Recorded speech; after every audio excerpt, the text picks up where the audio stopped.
명의 산정 시 이렇게 좀 복잡해요. 사실은 여러분들이 투자 전에 명의를 갖다가 어떻게 정하는 이만큼 중요해요. 그래서 오늘 제가 세 번째 시간으로 명의 선정하는 방법에 대해서 간략하게 요점을 설명을 드렸는데 되게 어렵습니다. 여러분들이 스스로 판단하기 어려운 부분도 있을 거고 한데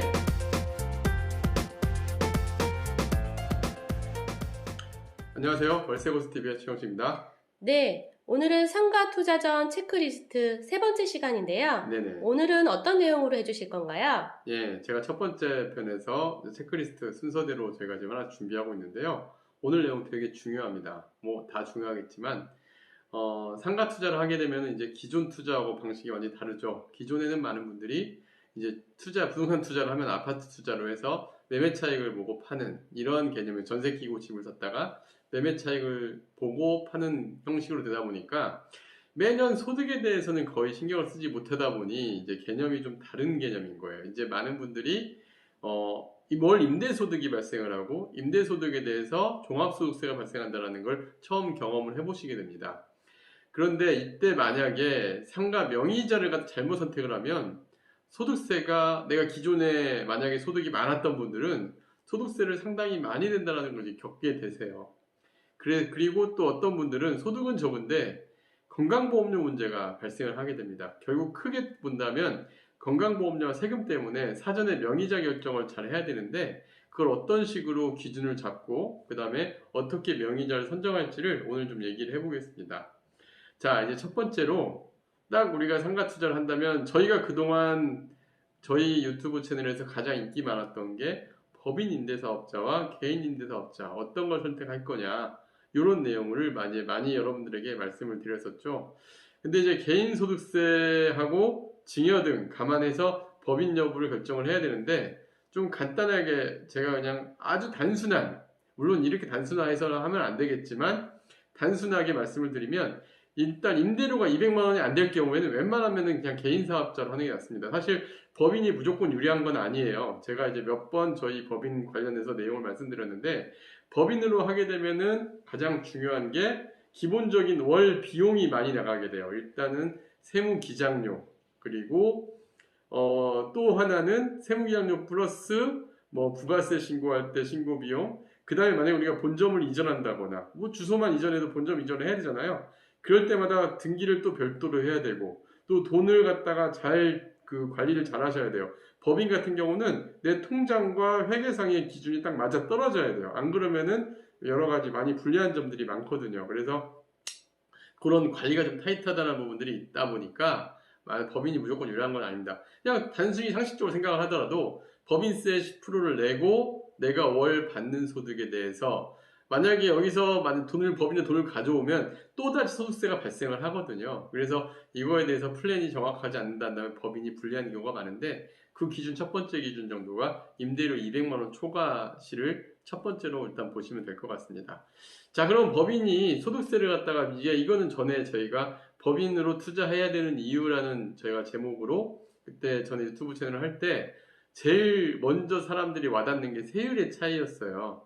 개인 사업자와 법인 사업자 소득세율 차이가 개인 같은 경우는 1200만 원 이하의 6%, 1201만 원부터 4600만 원까지 15%, 그리고 5억 원 초과 42%까지 소득세 구간에 따른 세율이 다릅니다. 물론 누진세율입니다.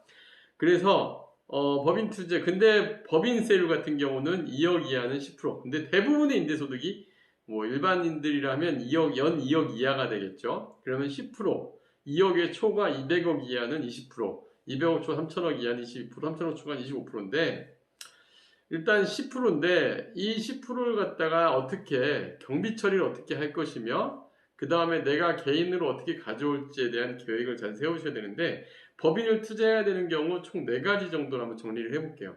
일단 첫 번째로는 임대소득이 최소 200만 원 이상 단 개인소득세 구간이 35% 이상 구간에 해당이 될 때 비용 처리가 합리적으로 해결되는 한에서만 법인이 유리합니다. 그게 안 되는 조건이라 하신다면 웬만하면 그냥 개인으로 가시는 게 낫습니다. 두 번째, 최초 임대소득이 200만 원이 안 되더라도 향후 투자 금액이 5억 이상 예상이 될 때는 법인을 좀 고민해 보실 필요가 있습니다. 왜냐하면 많은 분들이 은퇴를 하고 나면은 직장 가입자일 때는 건강보험료 부분에서 그동안 간과하는 부분이 되게 많은데 이 은퇴를 하고 나면 지역가입자로 전환이 돼요. 지역가입자로 전환이 되면은 재산과 소득에 이제 비례해서 보험료를 내야 되는데 집이 좀 고가 아파트가 있다거나 하시게 되면은 건강보험료가 상당히 많이 나오게 됩니다. 그래서 그런 걸 감안을 했을 때 향후 소득이 좀 더 증가가 임대소득, 기타 이제 사업소득이 증가가 예상이 된다면 아예 시작부터 법인으로 하는 경우가 유리합니다.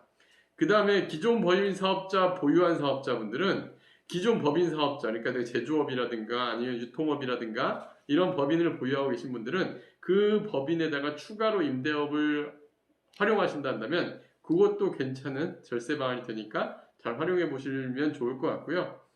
그 다음에 지역가입자하고 직장가입자 앞에 설명하신 것처럼 어느 게 유리한지 비교해가지고 법인을 선택하셔도 됩니다. 첫 번째는 법인에 대한과 개인에 대한 부분. 이 부분은 제가 뭐 사례로 디테일하게 설명하기보다는 여러분들이 이런 사안에서 검토하는 정도 대략적으로 설명을 드렸지만 중요한 거는 반드시 세무사님이나 저희하고 상담을 통해서 결정을 하시는 게 더 좋을 것 같습니다. 자, 두 번째는 이제 그러면 법인에서 이제 개인으로 선택한다 하면 앞에서 소득세 구간을 설명을 드렸지만 소득세 구간이 만약에 35% 구간 이상인데 내가 투자 금액이 좀 작다.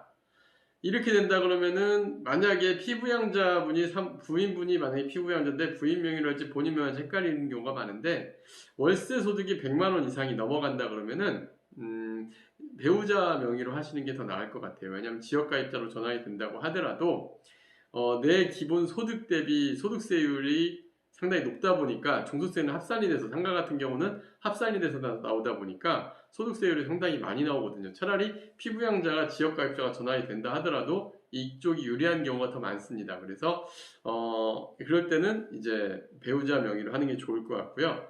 그래서 그다음 피부양자 여부를 확인을 해야 되는데 근데 소득세율이 높다고 하더라도 월 소득이 임대사업자 등록을 했을 때 100만 원이 안 된다. 그러면 그냥 지역가입자보다는 본인 소득으로 하시는 게 낫습니다.